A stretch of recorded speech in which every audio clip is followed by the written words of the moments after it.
Hi, my name is Jeff Singson. I'm a student from Everett Community College, associate in Technical Arts degree program, CAD design. We have been studying the generative stress analysis. After training the workbench, the students had to create a project to demonstrate their knowledge of that specific workbench. My project is a gear support. In this project, I will be demonstrating the use of generative stress workbench. To enable it to work, the parts to be defined by material, measure the inertia, and other parameters to enable the workbench to work.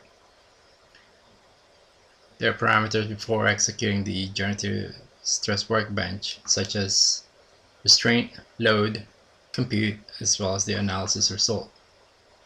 To be able to get into the generative stress workbench, you have to find the generative structural analysis workbench and click statics. For this exercise, we'll use the static analysis. Click OK, and you have to define your restraints to wherever the part is being restrained or installed.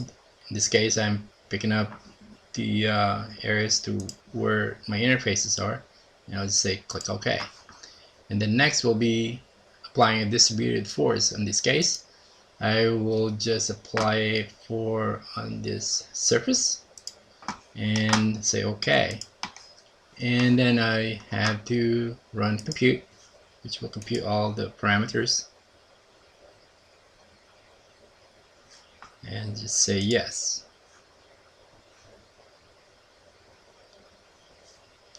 And to enable to see the result or the stress von Mises is to click on this image, and it shows you the result. And this is due to the static case and how the loads I use to load this particular part. In this case, we'll go use 100% and say OK, and run your computation again and say OK, and that should come up with the result as well.